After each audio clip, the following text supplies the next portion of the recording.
So as a follow-up to my Asahom video I just did, going over why their new Pro lights are unlike anything else on the market, I wanted to do a full install on my house showing how their T-split works and highlighting some of their best app features, animations, and sound react settings.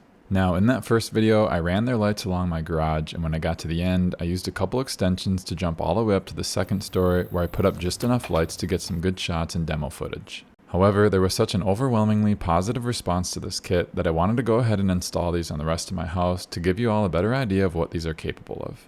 The first thing I did was go back to the part where I jumped to the second story and installed their T-connector. The input side is going to be connected to the end of the lights on the garage.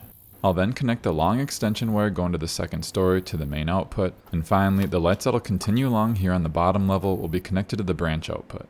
And for this first section, this is a great example of what's so nice about their Pro kit. Instead of just giving you a bunch of 5 meter long strings, they also include some 2.5 meter lengths as well as single LED puck sections. Here I was able to use some of the smaller lengths to get to the end instead of using a 5 meter section and now having to do some cuts and splices.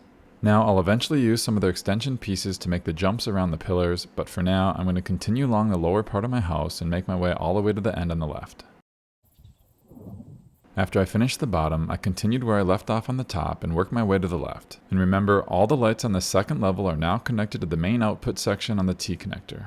And in case you're wondering, we're not just splitting the data into two identical sections, the splitter is creating two distinct outputs that will allow all the lights to act as one continuous run, or we can control separately, which I'll go over here shortly. So fast forward to night, and first off, you get a very bright and good looking neutral white color. Now I already went around and counted, and I know there's a total of 115 LEDs in the house, and that includes the lights on the top and bottom parts. And once you set up the app, go into settings, light number, and I have all 115 LEDs connected to output 1. Next, go to the main screen on the Asahom app and click the plus icon and then add device. It'll automatically find the T-splitter and hit add. Make sure the brand is set to Asahom, and the model I'm using is their S1080. Now for the number of branch lights, we need to count the total number of lights that we have connected to just our branch output on the T-splitter. I counted and there's a total of 41. Hit confirm and you're all set. Now this animation does the best job of highlighting what's so cool about this. The data is traveling down the beginning part of our lights over the garage. But when that data hits the T-splitter, it tells Asahom that we want to continue the light on the LEDs connected to the branch output, and only when the light gets to the end of that branch output do we then want to send the data up to the second level and continue the path.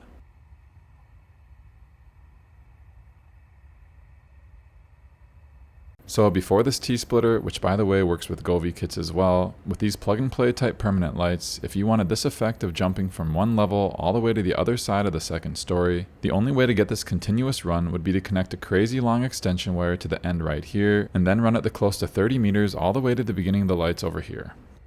And in case you're wondering, if you switch over to WLED mode, the T-connector's settings carry over as well to get that same continuous flow.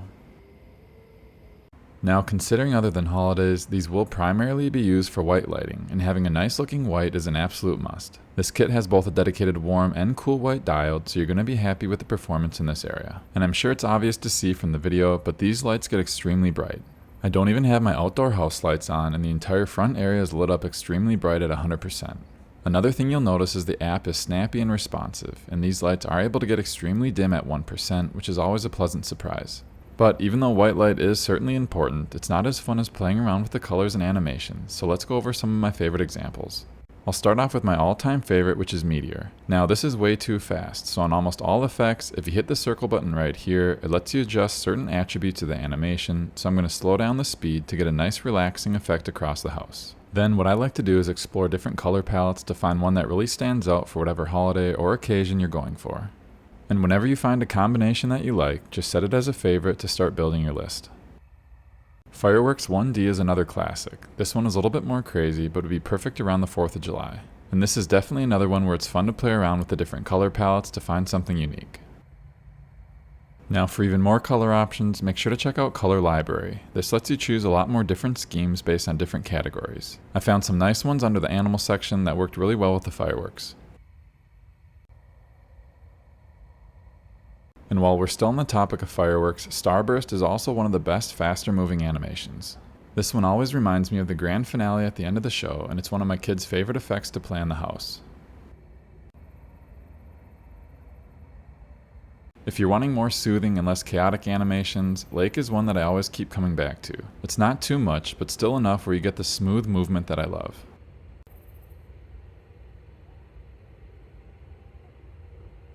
Pacifica with the speed move down is another great one. It has nice and subtle movement that looks great and isn't too much for the neighbors to look at.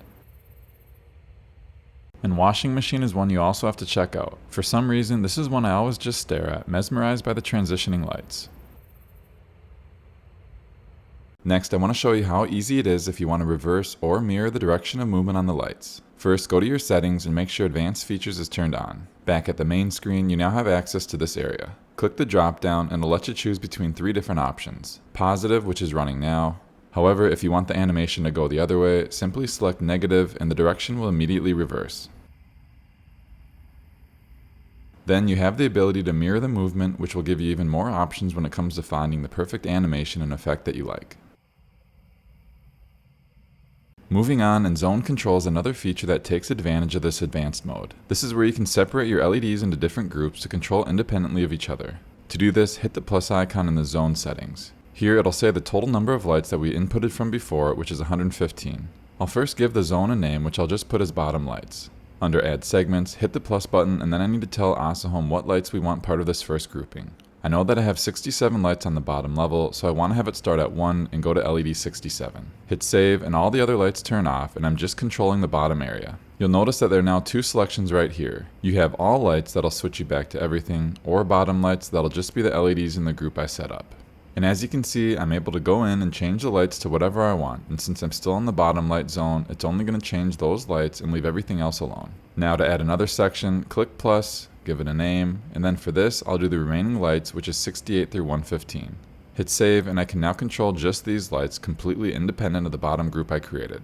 And it's important to note that each zone has access to all the app features, so you're not limited in any way if you want to have your lights split up into different sections. And if you're already familiar with WLED, this ability to split things into different zones or segments is not new. But if you're coming from traditional plug-and-play type devices, this will be completely new to you, being able to control different parts of your lights independent of each other. So I'm going to switch back to my bottom light zone and go into Pixel. And this is where you'll have the ability to adjust every single light on your house to the color or white color that you want. And again, since I'm currently on my bottom light zone, whatever I do will not affect whatever I have set up on my top LEDs. And obviously I'm just playing around with things right now, but hopefully you're beginning to see just how crazy the amount of customizing you can do. And this ability to control each light is something they added on top of WLED, because as far as I'm aware, WLED doesn't lay out all your lights like they do in this program for you to individually adjust like I'm doing here.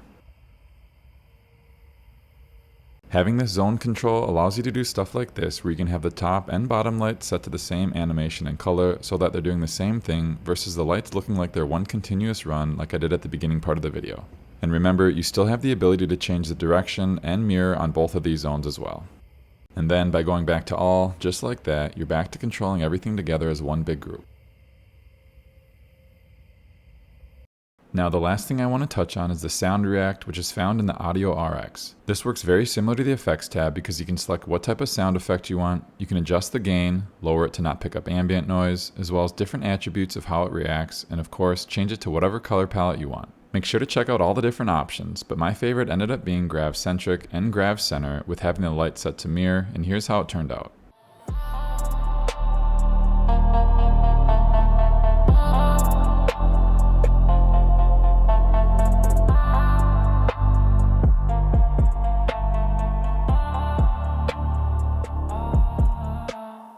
So that about does it for this one. I'll leave you with some more footage of everything in action, but as always, thank you for watching, and I hope you have a blessed day.